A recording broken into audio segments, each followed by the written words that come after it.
You wouldn't know it to look at the sky. But something is seriously wrong with the universe. Astronomers have suspected it for some time. Now, they're pretty sure. For one thing, the universe may be billions of years too young. For another, part of the universe has been missing, a big part. Fact is, there have been several discoveries recently that threaten to topple our understanding of the universe like a house of cards. Scientists generally agree that the universe is very, very old. But now there's a theory that it may actually be younger than it looks, if you look closely enough. What in the world is going on with the universe? Astronomers have found, calculated, or conjured up outlandish, appalling things. Whispers from space left over from the moment of creation. Dark stars, dwarf stars, stars that eat each other. Stars clumped in galaxies, and galaxies clumped in larger, stranger structures. Only recently have we even begun to understand the scale of it all. We have discovered things so small. At a 10 millionth of a trillionth of a trillionth of a trillionth of a second is the earliest time we can really talk about. And expanses so vast. As expanded by a fraction of a million times a trillion times a trillion. The researchers need a special notation. A billion times a trillion degrees. To write out the incredible distances and magnitudes involved in understanding the universe. Suppose we were to begin with Peoria. Peoria is the center of the universe. Well, not exactly, but the director of the planetarium has built a scale model of the solar system in and around his Illinois city. How's it going, Dave? Morning, Sheldon. Morning. A little bit to the left. I think you missed a spot. A sunspot, There. Garrett. You got it. The sun in this model is 36 feet high. Mercury is closest to the sun, of course, just around the corner at the school supply store. On that scale, the Earth is 6 blocks away at the Amoco station. Earth is open 24 hours a day. And Mars is 7 blocks beyond Earth at the TV station. Mars has life, or at least television reporters. Pluto is smaller than a golf ball. It's a full 40 miles out of town. And if you think rural Illinois is empty, try the universe. The 40 miles to Pluto, on Peoria's scale, represent 3.5 billion miles. On the same scale, the nearest star, Proxima Centauri, would be as far from Peoria as the moon. This isn't helping, is it? Okay, forget Peoria. Our sun is bright because it's close, just 93 million miles away. Stars are suns, but farther away. The nearest star is 25 trillion miles away, so far that light from Proxima Centauri, light, the fastest thing in the universe, takes 4 years and 4 months to get here. They say the star is 4 1/3 light years away. Our sun is just one of the billions of stars in the galaxy we call the Milky Way. How far across is the Milky Way? Real far, 100,000 light years. And the Milky Way is just one of some 50 billion galaxies. It's 1 million light years to the nearest galaxies and tens of hundreds of millions of light years just to cross our galactic neighborhood. It has been said that someone looking at the universe is like an ant contemplating a skyscraper times 1 billion. So what human beings have done is bring the lights in the sky down to Earth. They've personalized the stars and named them like they name dogs and horses. This grouping of stars in the southern sky is known as Orion. The shepherds in ancient Crete decided it looked like a hunter armed with a club and carrying a shield made of lion skin. Cretan shepherds had great imaginations. how do we know what we know today about the universe? Well, we've been trying to understand it for a long time. The awful majesty unveiled by night has, down the ages, stirred us to wonder and worship. Prehistoric astronomers used elaborate monuments to mark the sunrise and the sunset. By 300 BC, Aristotle taught there were transparent globes around the Earth, on which were mounted the sun, moon, planets, and farthest out, a sphere studded with little stars. As late as the 16th century, most still believed the Earth was the center of the universe. There were a few people, like Copernicus, who thought the Earth circled the sun, but not many. Then, in 1608, an Italian named Galileo heard that you could make a spyglass with two lenses in a tube. He built one and aimed it up. It was not until Galileo perfected the telescope around 1610 and pointed it at the Milky Way that he was able to say that the Milky Way was just millions of stars. And if you take a pair of binoculars on a clear night and look at the Milky Way, you'll just see that it's nothing but stars and clusters of stars. Galileo's telescope magnified things about as much as a pair of binoculars, but that was enough. He saw that Venus had phases like the moon, that the sun had spots on it, and that the moon had mountains, and that Jupiter had 4 moons. Aristotle's perfect crystalline spheres were shattered, and the universe stopped being simple. And there were other strange things out there. Remember Orion? Well, down in the middle of his sword was a star that wouldn't focus to a bright point, no matter how powerful the telescope. The object came to be called a nebula, and over time, astronomers found many such fuzzy blotches in the sky. Fast forward a couple of centuries.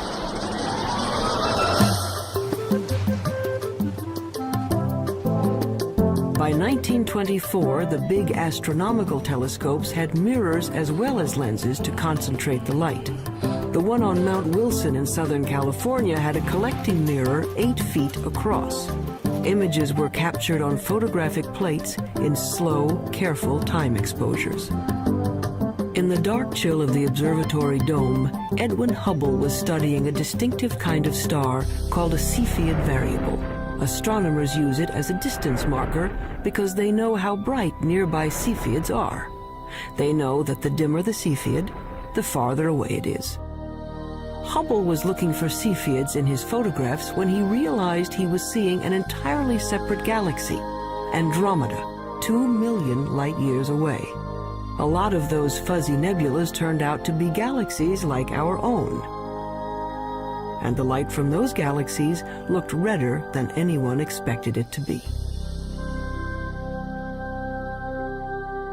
It's just like the pitch of a car engine, you know, as a car goes zooming by, you hear the engine kind of go, with light, when something's coming toward you, the spectrum gets shifted toward the blue. When it's going away, it gets shifted toward the red. It was Hubble who recognized the significance of the red shift in the light. All those galaxies must be moving away from one another at terrific speeds. The entire universe was growing. The idea of an expanding universe surprised just about everyone and made a lot of scientists uneasy, even Einstein.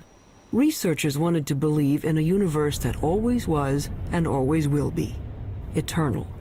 But galaxies flying away from each other meant that once, long ago, they were clumped together. It meant something started them moving. The universe had a beginning. Today, it's called the Big Bang Theory. First, the universe was a bright, hot point, smaller than an atom. In the mother of all explosions, it started expanding. Eventually, the hydrogen gas in space cooled down and began to form stars and galaxies of stars. Galaxies flying outward, surfing along on the expansion of space itself. So now we can calculate the age of the universe. It's the kind of mathematics you do on a motor trip. If your speed is 30 miles an hour and you've traveled 60 miles, you can figure you've been traveling for 2 hours.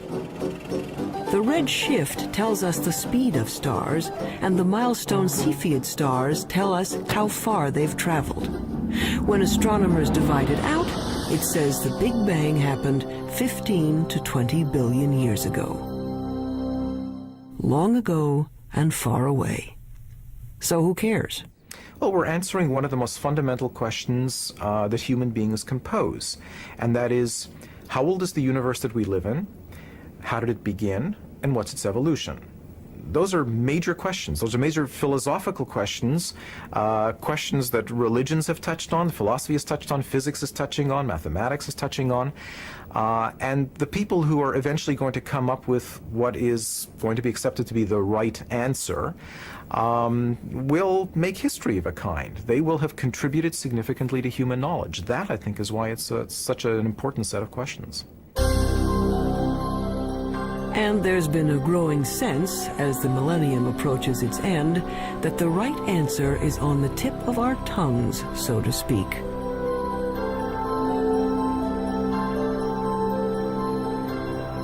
But not yet, not quite.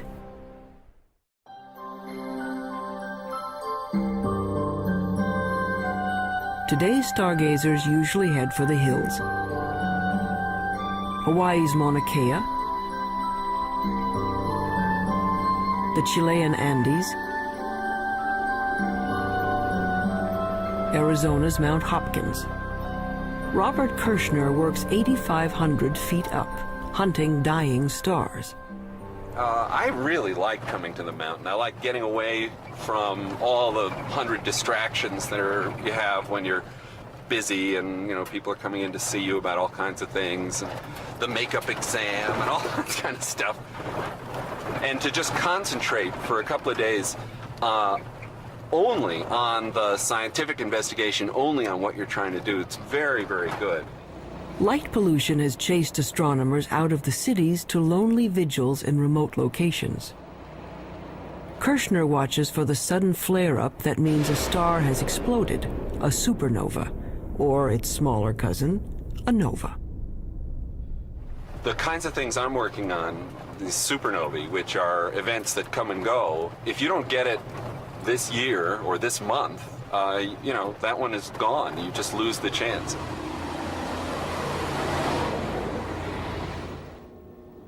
A supernova suddenly outshines its entire galaxy for a few weeks. If Kirshner and his colleagues can calibrate these cosmic flashbulbs, supernovas may prove even better mileposts than Cepheids. The game now for the supernovae, I think, is to find distant ones and to see if they really are the same as the nearby ones. Then we'll have a reliable tool to map out large-scale structure in the universe, and the supernovae, the Type 1 supernovae, look to me like a really good candidate for that. It's easy to find where supernovas have been. There are clouds of dust and gas in space marking places where stars have blown up. But supernovas are rare. A galaxy of 100 million stars might have one exploding star every 100 years. So Kirshner watches and waits. Well, the heroic age of observing has really passed. It used to be that you would be outside the whole night long, instead of sitting in a control room where a television brings the signal in and you're operating on a computer keyboard. 24, okay, get the CCD in the right mode. It's hard staying up all night. Is good. But there's a kind of sense of adventure to it that is a little bit like being a kid and lying out in the snow and kind of figuring out the constellations. Some of that is good for you, too. Yeah, fine. Breaking in the cookies already. Oh, I can have a cookie if I want. You have 10 hours to go. Look at all those cookies. I have one every half hour. I'll need the whole. In this era of digital cameras and electronic light amplifiers, men are still watching the skies and craftsmen are still grinding telescope mirrors. Like this 21-foot monster under construction at the University of Arizona. But one thing hasn't changed much in 400 years. astronomers are still battling their ancient enemy, the air. Starlight shimmers and twists as it passes through our atmosphere. The twinkling of the stars may be a delight to poets, but astronomers are trying to get rid of it. What we can do is shine a laser into the sky. We focus on some sodium atoms, which are at about 100 kilometers above the surface of the Earth. We can make those glow with the laser and create an artificial star, which is sort of directly in line with the very faint object we want to look at. And then if we measure the blurring of the artificial star and correct that, then the faint object we really want to look at is corrected as well. And we have liftoff of the Space Shuttle Endeavour. But until that technique is perfected, astronomers have another way to take the twinkle out of the stars. All they have to do is put the telescope above that pesky atmosphere, in orbit. In 1990, NASA launched a space telescope and named it for Edwin Hubble. Unfortunately, its mirror was made wrong and its first pictures were blurred. Astronauts had to go up and fix it. Let's go fix this thing. We copy. Move it out of the sun a little bit. We had a good aliveness test. Outstanding.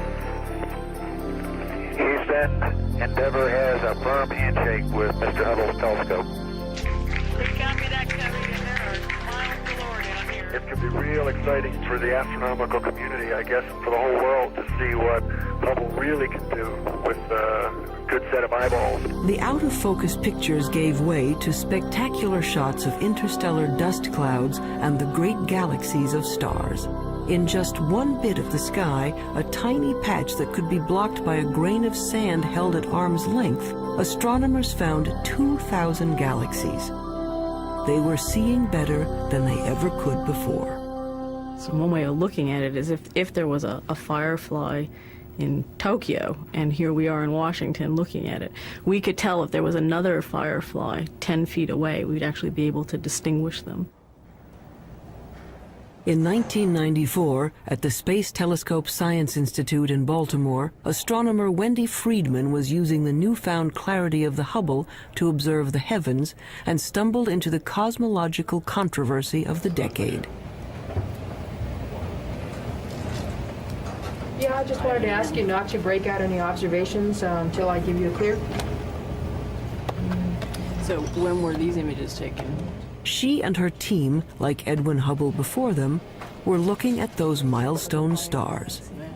And the cosmic rays aren't nearly as apparent. For our work, we need a telescope out in space because what we're after is a certain kind of star. It's called a Cepheid.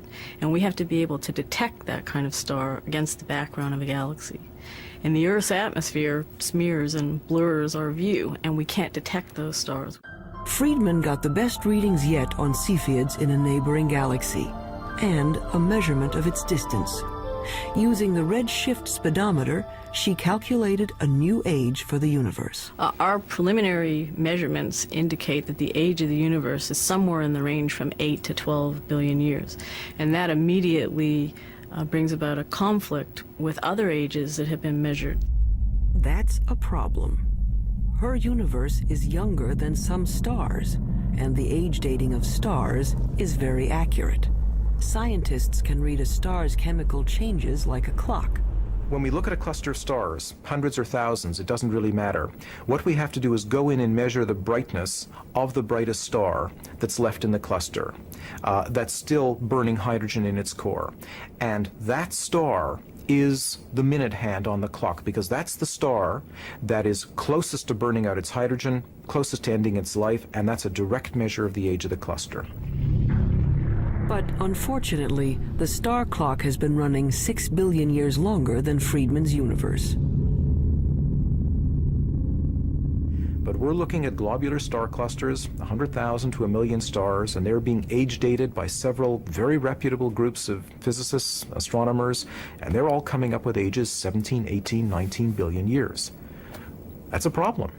We're very close to having a kind of contradiction between the ages of the stars and the age of the universe. This would be quite embarrassing, because you really shouldn't be older than your mother. Clearly, if the universe is 10 or 12 billion years old, then there can't be stars in the universe that are 15 or 17 billion years old. That's not logical, at least if the entire Big Bang theory is right or even close to being right. Wendy Friedman is well aware of the dilemma. She knows that, like many other puzzles about the universe, this one will probably be around for a while. I mean, anytime you get a new tool, you get data that are of better quality than were possible to obtain in the past. Yeah. You learn new things, and yes, sometimes leads to confusion because there aren't answers for all of the questions that are being raised. But it's a healthy aspect of science and how science proceeds.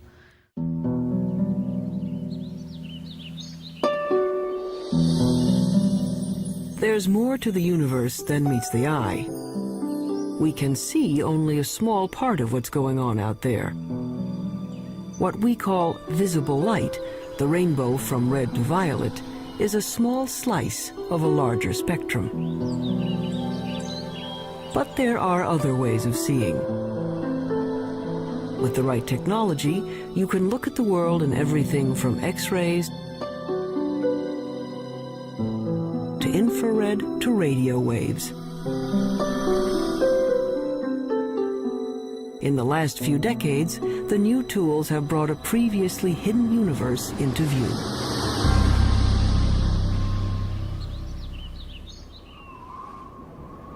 Take the sun. Nothing to do but roll around heaven all day, right? But by using the X-ray part of the spectrum, astronomers can see the sun is a very busy place. Pictures made by X-ray detectors show there's a cauldron of nuclear reactions boiling beneath its surface. Using film sensitive to ultraviolet, we can see great plumes of superheated gases rising from the sun's surface.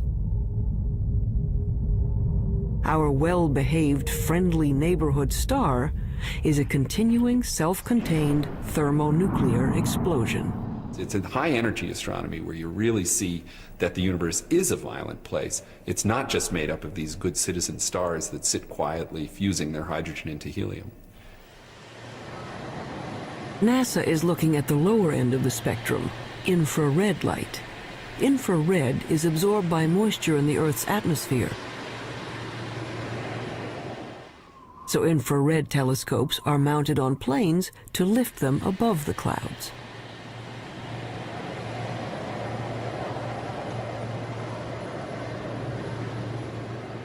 Just like fog lights on your car will enable you to see deeper, in the infrared you can see deeper into the universe. We warm human bodies shine in the infrared. Anything at my temperature in the universe is emitting planets, comets, other bodies.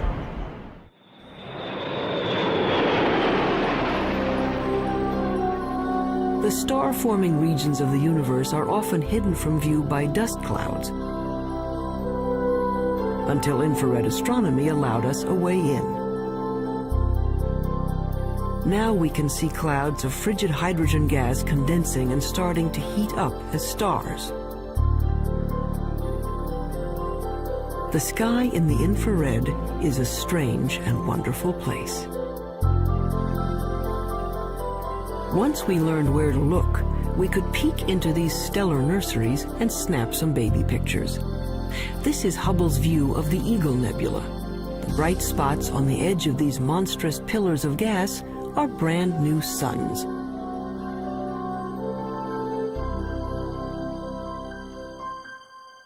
But as spectacular as the pictures are, scientists owe much of their understanding of the universe to radio static, a whisper from the sky. If you're listening to the universe with a radio telescope, it would mainly be a hissing sound. It sounds like steam escaping from a radiator. They heard it first by accident. In 1965, researchers at Bell Telephone Laboratories had built a powerful listening station to hear signals from the first of America's communication satellites. But they were distracted by an ultra-low frequency hiss from everywhere in the sky. What they were picking up was energy from the bright flash that started the universe, an echo of the Big Bang itself. Radio astronomy was the second big window we opened on the universe. The first big window was Galileo going and putting a telescope to his eyes and seeing what he could see with his own eyes, and then with film eventually. The next big step was radio astronomy. It's a great step forward in terms of discovering new things and understanding new things. The discovery of the cosmic background radiation was a fatal blow to those who wanted to believe in an eternal universe. The Big Bang proponents had won. But the cosmic background radiation seemed to be smooth and even, coming from everywhere in the sky. Just what you'd expect from a universe that began from a single point. But then, why weren't the stars spread evenly through space? Galaxies should be moving steadily outward as the universe expands. Each should be moving away from all others like raisins in a rising loaf of bread. Astronomers had thought that the universe was sort of expanding uniformly and the galaxies were just going along, and that the only motion we should see is the Earth going around the sun and the sun going around the galaxy. But in fact, what we saw was that the largest motion of all was the galaxy itself moving. And that really surprised astronomers, and the only conclusion we could come to was that something was causing the galaxy to move away from just the simple expansion of the universe. And after thinking about it for a while, the conclusion was that there must be a large group of galaxies near us. When astronomers plot the position of galaxies in their computers, they find filaments and clusters and walls of galaxies. How could that be if radio telescopes were saying the energy of the Big Bang was evenly spread across the sky? There had to be some seeds at the beginning. There had to be some small lumps in the early universe that are going to grow to create the structure. So Smoot went looking for irregularities in the background radiation to show that the Big Bang explosion was uneven. In 1989, his instrument package went up on a satellite, the Cosmic Background Explorer. It found subtle variations in the energy left over from the moment of creation. Announced in 1992, it was one of the momentous discoveries of the century. The universe made sense again. Smoot later told the press these wrinkles in the cosmic background radiation were the largest structures ever seen and the oldest. He told reporters that it was like seeing God. And that's the one that the press grabbed on because that's the one people could relate to. And that got spread all over and got much more attention, including people from philosophy and religion coming in and asking questions. But if researchers could finally explain why there are stars and galaxies and collections of galaxies, that didn't solve their other major problem. It's a little like the old childhood rhyme. The other day upon the stair, I met a man who wasn't there. He wasn't there again today. Oh, how I wish he'd stay away. The problem is that we know that at least 90% of the universe is something we don't know what it is. In the late 1970s, astronomer Vera Rubin and her associates noticed something peculiar on the outer edges of spiral galaxies like our own. Like flotsam caught in a whirlpool, stars on the fringes of galaxies should be moving more slowly than stars at the center. But what Rubin saw appeared to defy the laws of physics. The stars on the edge were moving just as fast as those in the middle. We live, sort of 2/3 of the way, we being the Earth, about 2/3 of the way out from the center of our galaxy, and we're orbiting at 500,000 miles an hour. That's pretty fast. Faster than it should be. Such velocities could only be caused by an enormous gravitational pull, which requires more matter than anyone had detected out there. A lot more. It was a shock to learn that when we were studying the universe, we really weren't studying the universe. We were studying just the 5 or 10% of it that was luminous. So it's like, I don't know, trying to study the Earth and just looking at Pennsylvania. All the things we have ever observed in the universe, the planets, the stars, the galaxies, the clusters of galaxies, make up 10% of the universe, maybe less. Early efforts to track down the missing matter failed. They call the 90% that is not visible dark matter. But no one knew what it was. Maybe dead dark stars, or some kind of cosmic dirt, or maybe a whole lot of something extremely small is filling space.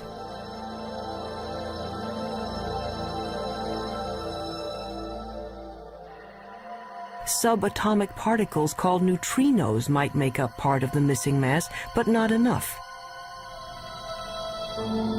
Scientists went looking for other candidates.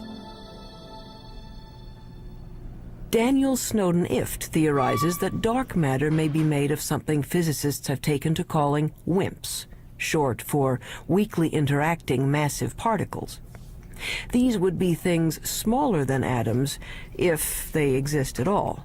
The only way to detect them would be to look for their footprints. It's kind of like a ghost particle. It passes through matter without ever interacting with it, or I should say hardly ever interacting with it. Every once in a while, a WIMP will come in and bump an atom out of wherever it's sitting, and that's the only indication that we would have that WIMPs exist.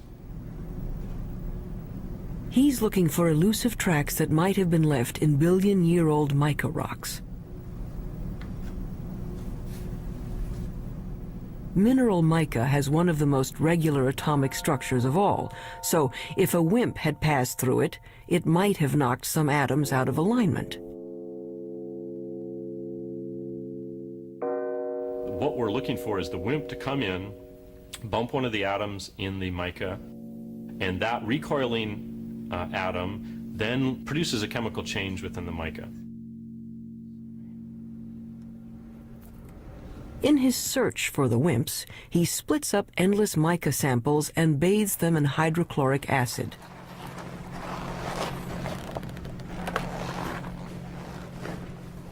It's a little bit like developing a photograph. The etched mica goes under a super microscope, which magnifies it 50 million times. Mica may be the perfect place for clues to the missing mass. Unfortunately, to date, Daniel Snowden Ift hasn't found any WIMPs. Researchers stunned a 1996 meeting of astronomers when they announced they had found the dark matter, or at least some of it. They had picked up ripples in starlight caused by dwarf stars too dim to be seen directly. A halo of these objects surrounding galaxies would account for the missing part of the universe. To bug the physicists looking for WIMPs, the astronomers call these tiny dense stars machos, massive compact halo objects. The research to confirm the mysterious source of gravity goes on. I would like to think that in 10 years we know what the dark matter is, but I wouldn't bet very much money on it. But advances usually come in very surprising ways.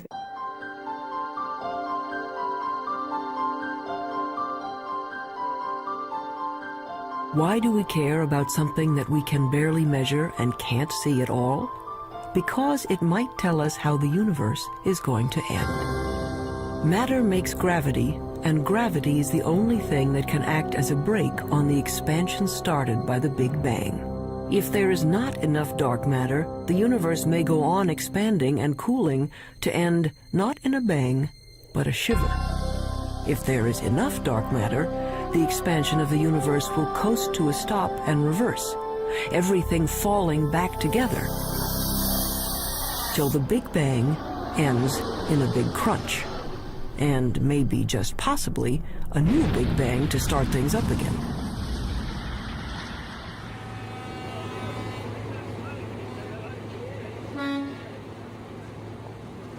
Albert Einstein, among other things, revolutionized the way we think about good old gravity.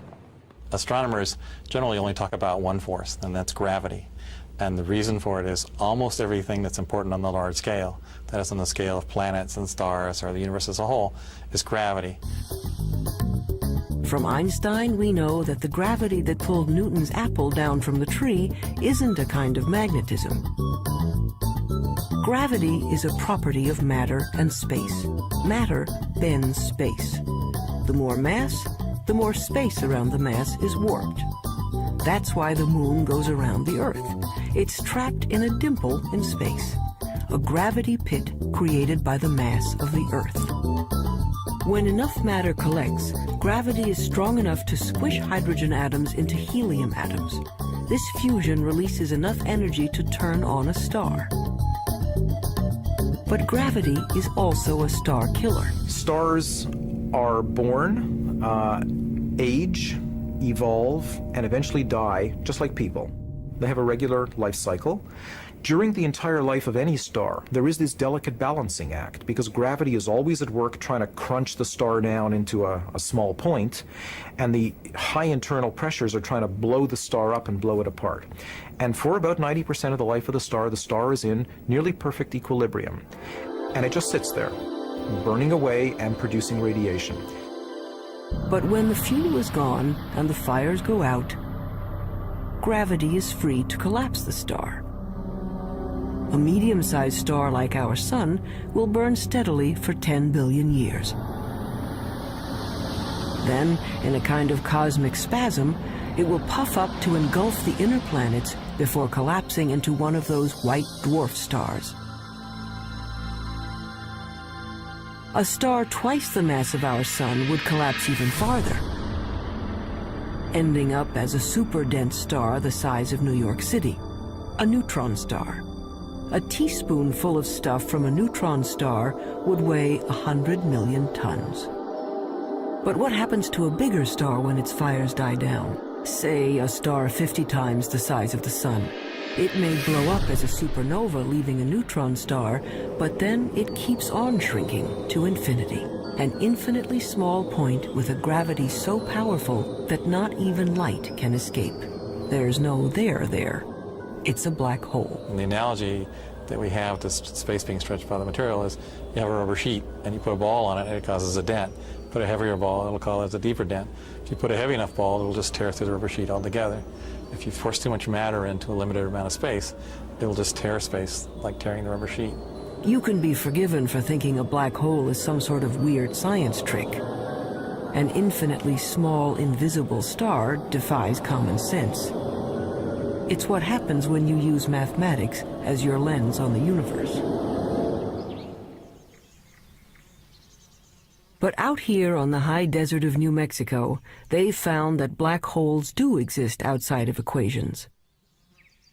27 giant radio dish antennas, each 80 feet wide, are positioned over 13 miles to form a single huge radio telescope. They call this very large array of antennas the VLA, which stands for the Very Large Array of Antennas. James Moran is one of the world's foremost radio astronomers. The VLA has had a tremendous impact over the last 15 years. It's very important because it has tremendous versatility. This technique of radio interferometers was developed after World War II, but this is the first really big array. Dust obscures light rays, but this instrument can penetrate that dust because radio waves go right through the dust, and we can see down to the core of things that can't be seen in optical astronomy, for example. It turns out that a black hole can create radio signals as it sucks in matter. The signals can show up as a beam of microwaves, a microwave laser, or maser. Why you would find a maser in a black hole is a complete mystery. I don't think anybody would ever have predicted this. What we have found is that there's actually a very light molecular cloud in a disc shape. My friends refer to it as the maser frisbee. We didn't go looking there hoping to find something coming out of very compact region around the black hole. It just plopped onto our computer printouts. A black hole can attract dust and gas in its neighborhood into a whirling disk of molecules.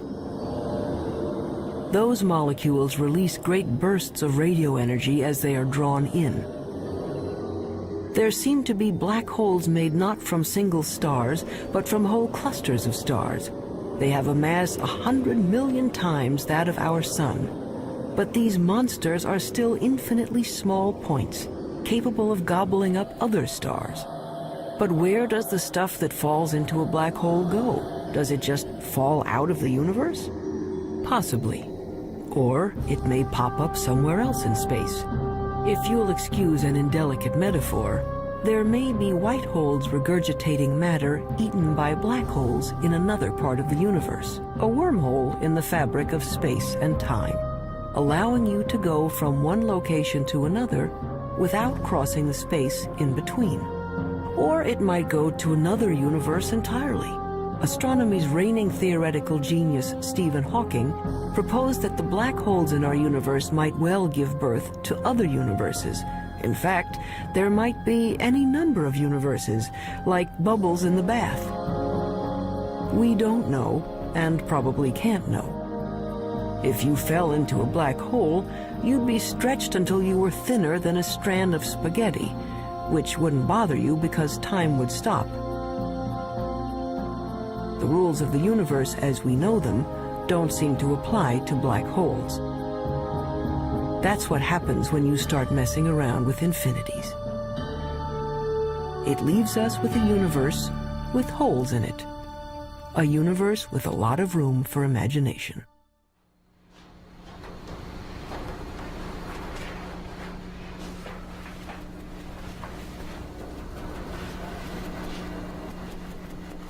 On the sound stages of Paramount Pictures, a spin-off of one of the most durable shows in television history, Star Trek Voyager. Very quiet on the stage. Anyone not ready? Roll, please. Action! I want a full systems report. And Mr. Kim, Mr. Tuvok, I want every iota of information that was recorded regarding this phenomenon. Let's see what you have, Mr. Kim. There. It's registering only on subspace bands. We don't even have it on long-range sensors yet.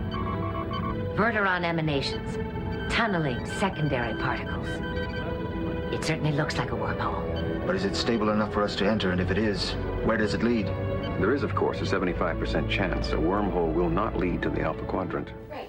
Changing Jennifer's mark. That'll be Jennifer's mark. Yes, I gave that to our change. Thank you. Great. Real-world astronomers have confirmed now there are planets circling other suns. The problem is, we can't get to these other worlds in any reasonable amount of time. 20th century physics says nothing can go faster than the speed of light. You want black wrap that? Sure, go ahead. But that would be much too slow for a 24th century operation like Star Trek. The dramatic need of a television series called Star Trek is that we need to travel to a different planet every week.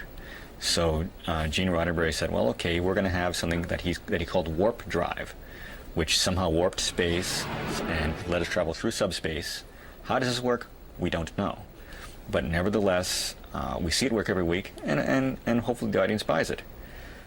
A lot of scientists love this show and have even written books showing how Star Trek physics might work. Take anyone? Felix, what happened to you? After all, it wouldn't be science fiction if it didn't have science in it. Star Trek science advisor Michael Okuda. Our core fan audience is tremendously scientifically knowledgeable, and when we violate the laws of physics or the laws of physics according to Star Trek, they let us know, so they keep us honest. In the third season of the show, once we had a phaser come out of a photon torpedo port, something that I, to this day, don't know the difference between. And we got over 100 letters the next day. Any analysis yet, Ensign? Too far away. We'd have to be within 1,000 kilometers to get a detailed analysis. But that would mean a significant course change. Well, Mr. Kim, if there's even the possibility of finding a wormhole, I think we can afford a detour. Scientists take wormholes seriously enough that they have become an assignment in George Smoot's physics class. Given a wormhole a couple of miles across, students are asked to calculate what could pass through without being destroyed by gravitational tides. The smallest piece of electronic that wouldn't be torn apart in terms of going through this. And the answer was, it's something that's smaller than a chip, but it's roughly the size of a chip. And so, you know, in science fiction shows, they just show small wormholes that you go into, but in reality, the wormhole would have to be quite huge. But theoretically, at least, you could go someplace else in space or time. As far as physics goes, a wormhole is a loophole in the laws of the universe.